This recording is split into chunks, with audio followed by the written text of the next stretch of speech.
галзуу кино сувагта тавтай морил. За юу яцгаанд манайхан энэ удаад шүү дээ. Галзуу series суваг дээр маань 2026 онд гарсан Spooky in Love гэх энэ галзуу сонирхолтой зурвал яригдаад эхэлж байна.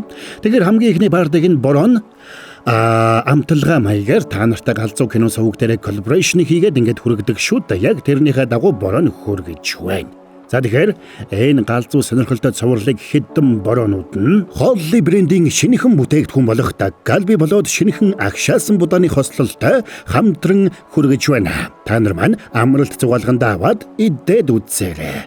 Hollyтэй хамт амархан амттай аялцгаая. Манайхан тэгээд галзуу series сувагтаа сабадрагуул дараад нэгдээрэй. Ингээд энэ галзуу сонирхолтой цувралаа хэдүүлээд сонирхоод үзэцгээе.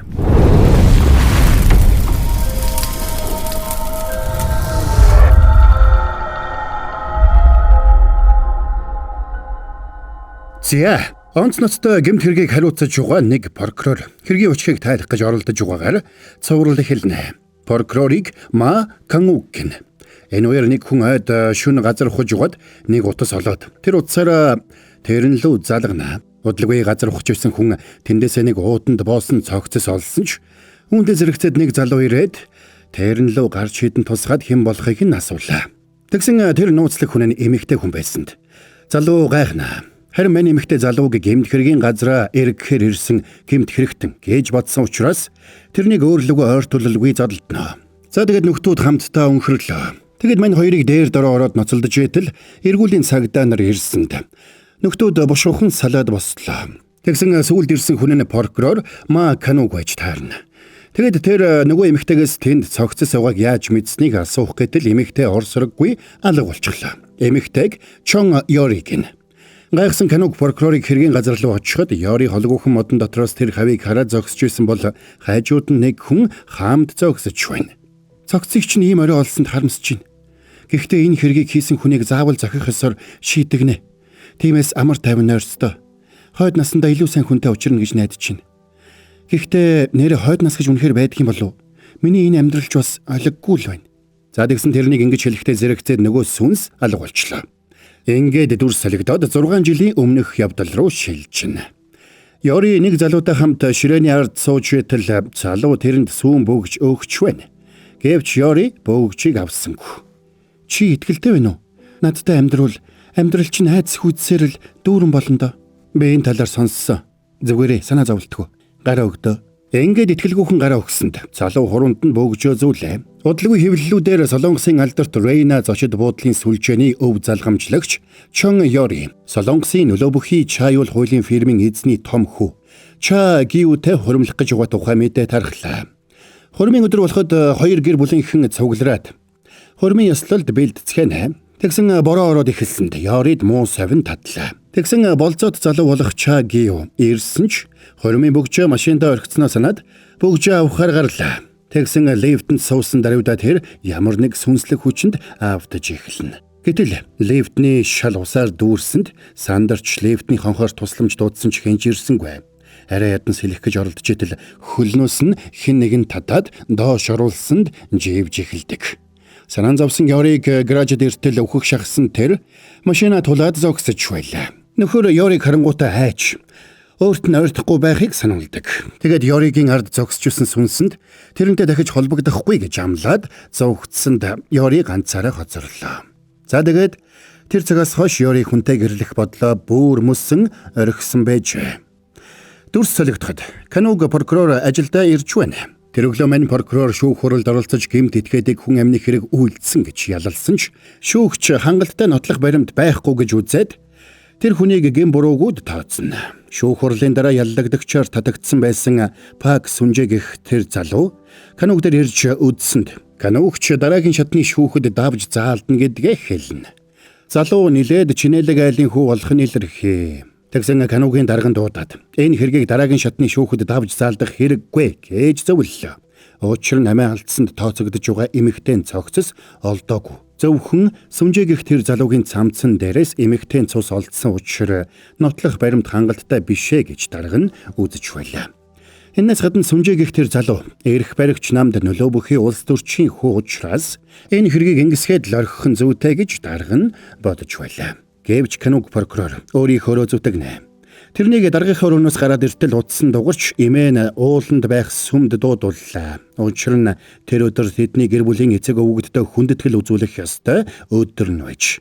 Тиймээс Кануг дуртай дургүй очиж имээгийнхээ хэлснийг хийчихэд хамт гарч явдаг. Усан бороо асгарсан тэрээр Кануг орой болтол ажиллаад оффистоо ганцаараа үлдчихлээ. Тэгээд 0 орох гэсэн ч гэрэл настгүй.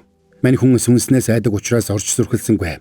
Тэгээд арга бараад утасныхаа гэрлийг асаагаад болгоомжтой гихч нь алгасаар ортол 0-1 сүнс зогсож байх шиг санагдсанд айсанда тэндээс хар хурдаараа гараа зугтлаа. Тэгсэн тэр нь сүнс биш шалны мод байлаа гэж. Маргааш нь Ёри ажил дээрээ ирж байна. Тэр өөртөө нойрцсон хүнд муу сүнснүүд нөлөөлнө гэж боддог учраас ажилтнуудаа өөртөө ойртуулдаггүй байлаа. Тэр бүхэл санамсаргүй өөрийг нь мөргөөд газар унаад хуйлсан хүүхдтэй ч тусалсангүй. Гэвч нарийн учрыг нь мэдэхгүй хүмүүс тэрнийг их зантай гэж боддог байж. Энэ үеэр мэрэгжлийн гольфчин Пак Сүнжээ хуучин найз бүсгүйгээ алаагүй болох нь тогтооглоо гэсэн мэдээ орон даяар тарлаа. Пак Сүнжээг гин буруугүй нотлогдсонд хамгийн их баярлсан хүмүүсийн нэг нь Ёригийн үеэлдүү Хари байдаг. Хари Сүнжээтэй үерхэж байгаа учраас тэрнийг гин буруугүй нотлогдсны дараа хурмаа хийхээр төлөвлөсөн байж. Гэвч Райна зочид буудлын сүлжээний эзэн Ёри Хари хоёрын эмээ Бек хатагта энийг тун дурамжхан хүлээж авдаг. Энэ үеэр Ёри орж ирсэнд эмээ тэрнээс Хариг Сүнжээтэй гэрлүүлэх талаар бодлыг нь асууна. Бизнес талаас аваад үзвэл ашигтай байж болно. Гэхдээ эгчийн үүднээс зөвлөхөд бол тийм паразитыг би хизээч гэр бүлдээ оруулахыг зөвшөөрөхгүй. Аав нь байхгүй бол тэр хинч биш. Тэгээд ч Харитай танилцаад өмнөх найз бүсгүйгээ хайсан тэр новш илүү баян бүсгүйтэй тааруул Хариг хаяа штэ. Та намайг танаас төрүүлээд хурмаа хийчвэл миний өвлж авах өв хөрөнгө нэмэгдчихнэ гэж айгаад байгаа юм биш үү? Тэгсэн Харигийн ээж ах хоёр бантж байна. Учир нь Бек хатагтай цорын ганц хууль ёсны өв залгамжлагч нь Ёри гэдгийг тэд бүгдээрээ мэдэж байлаа. Гэвч зочид буудлын сүлжээний эзэн Бек хатагтайд үүнээс илүү анхаарал хандуулах ёстой нэг асуудал байсан нь хүнтэй тохижуулж шинэхэн хуримлагчдад зориулж барьсан зочид буудлын өрөх төгөл нь ямар ч орлогогүй болсон байна. Учир нь тэр цогцлборын нээлт болгож Ёри хурмаа хийх гэж байсан ч хурмынхаа өдөр нөхөр болох залуу нь зүгтааснаас болоод хурим цуцлагдаж улмаар тэнд хурмаа хийвэл сална гэсэн цуу яриа таржээ гэж. Тиймээс тэр хэсгийг галерей болгож шинчлээд Харигийн ээжэд хариуцуулах бодолтойгоо Ёригийн эмээ хэлсэн ч Ёри энийг зөвшөөрсөнгүй. Учир нь тэр цогцлборыг Ёригийн аав ээжд нь зориулаад тусгайлан загварыг нь гаргаж байж. Ингээд эмээ саналаа буцаасан ч тэр цогцлборыг яралтай ашигтай ажилуулахгүй болоо галерей болгож өөрчлөн гэж Ёрид санууллаа. Ёрич тэндээс явж сурсан зангаараа спортоор хичээллэнгээ цаашид яхаа бодноо. Гэвч орой болтол бодсон ч ямар ч мэрэгэн санаа орж ирсэнгүй. Тиймээс гэрийнхээ голд зассан майхандаа ороод унтлаа.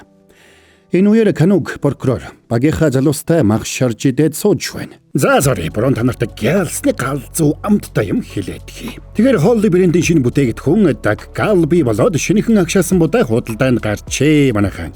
Даг Галби нөштэй дотроо амталсан дахианы мах ногоо дог болон биасалгын тусдаа савлгаатай учраас өөрийн хүссэн хэмжээгээр тохируулаад бэлтгэж идэх боломжтой. Бас махаа урьдчилж амталж дарсан болохоор ам түнэр нь илүү сайн шингэж илүү баялаг мэдрэмжийг төрүүлнэ гэж байгаа. Мэргэжлийн солонгос тогоочийн жороор халуун ногоо хүчтэй амтлагчийг яг тааруулж тэнцвэржүүлээд хүн бүр идэхэд тохиромжтой зөөлөн бөгөөд таатай амтыг гаргаж авсан юм байна.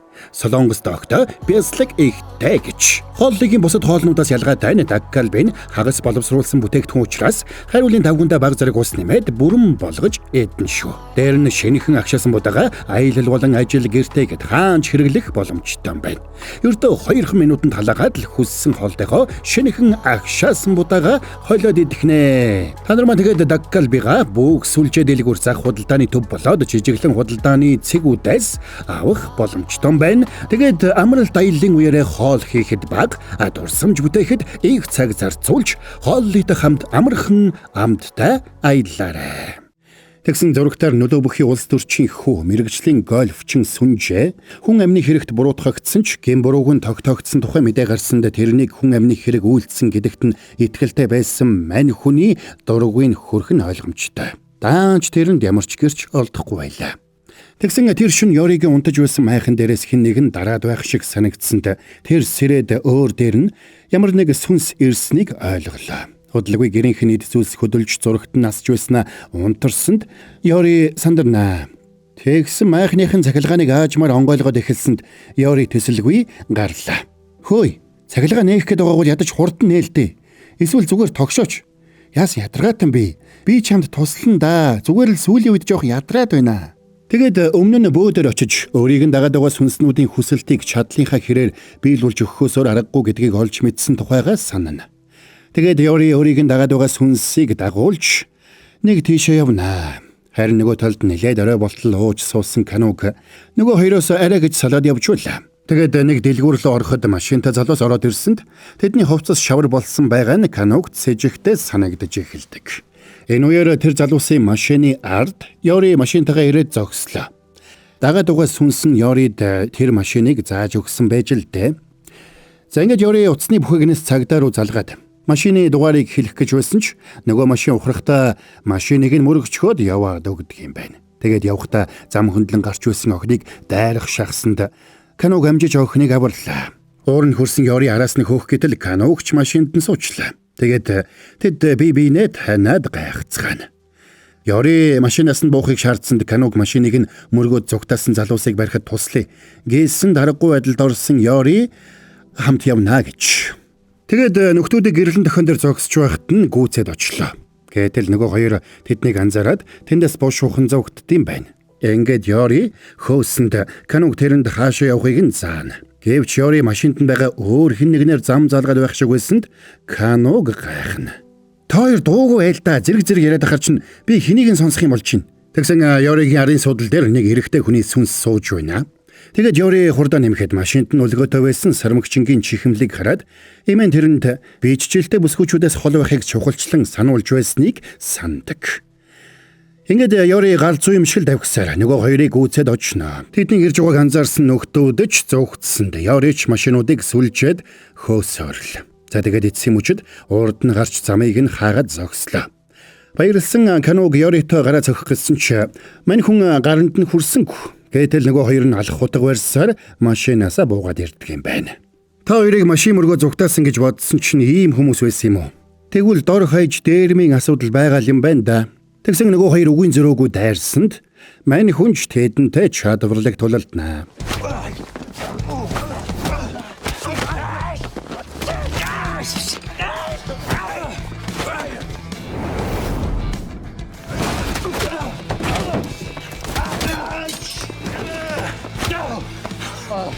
Тулааны явцад Кануг анхаарал алдаж алхаар цохиулах шахсан ч Ёри амжиж бейсболын цохиураар нөгөө залууг цохиод унгалаа.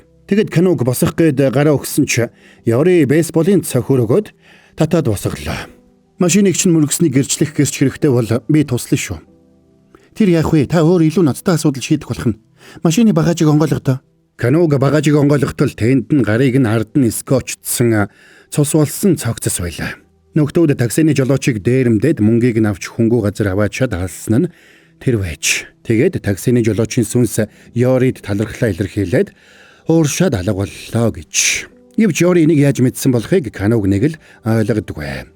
Оройн гэртээ ирсэн хойно Ёри болсон явдлын талаар бодож суусан бол Канугч тэрнийг хэн болохыг гайхаж бодсоор л. Маргааш нь ажил дээрээ ирэхэд урд шөнө нь барьсан хүмүүс таксины жолоочийг алсан болох нь тогтоогдсныг хамтрагч нь хэлдэг. Энээс гадна ууланд нуусан цогцсын талаар гудамжны утсаар цагдаа руу залгаж мэдэгдсэн хүн нь нэлээд үнэтэй гутал өмссөн эмэгтэй хүн байж таарсанд Кануг тэр хүнийг Ёри байж магадгүй гэж сэжгэлнэ. Гэтэл тэр үнэтэй гутал нь Солонгост ердөөл 3 байдаг болж таарлаа. Улмаар гутлын эздийг шүүж угаад тэдний нэг нь Солонгосын бизнесийн ертөнцид томоосоо 5 дорох Ройна группийн өв залгамжлагч гүйцэтгэх захирал Ёри болохыг олж мэднэ. Тиймээс Кануг шууд ажил руу яваад очно. Тэгээд дөнгөж ороод байж үтэл Ёритой санамсаргүй таарчлаа. Тэрнийг таньсан Ёрич бушуухан холдсон ч Кануг дагаж явсаар нэг өрөөлөө оруулаад алдчихна. Гэтэл өрөөнд зочид буудлын үйлчлэгчид ороод ирсэнд Кануг сандарсандаа хувцас солих шүүгэнд нуугдчихлаа. Тэгсэн үйлчлэгч нар мэдлгүй Ёриг өөртөө хүн ойртолдгүй их зантай газар унсан хүүхдийг хүртэл татаж босгодгүй гэж ярьж байна. Тэгээд тэд Ёрийг нуугдаж байсан хэсэгт ирээд тэрнийг хараад сандарсанд Ёрич бушуухан явлаа. Тэгээд өрөөн дээрээ сууж идэл Кануг шараас нь ирлээ. За тэгээд санамсаргүй хаалга түлхтэл хаалганы цаана байсан Ёри унах шахсанд сандарсан Кануг бугуйнаас нь бариад авлаа. За яг гойсгтэр нь борон дуусгацсан уу яасан те. Тэгэхээр та нарт маань энэ галзуу сонирхолтой цоврлыг үргэлжлүүлээд үзэх хүсэл сэтэл төрж байвал галзуу series сувг руу ороод үзээрэй. Тэнд борооны эхнээс нь бүгдийг нь ярьж байгаа шүү гэж. За тэгээд галзуу series сувгта та нар маань сабад орж нэгдээрэй. Энэ мэд олон галзуу цоврлууд яригдсаар л байгаа шүү.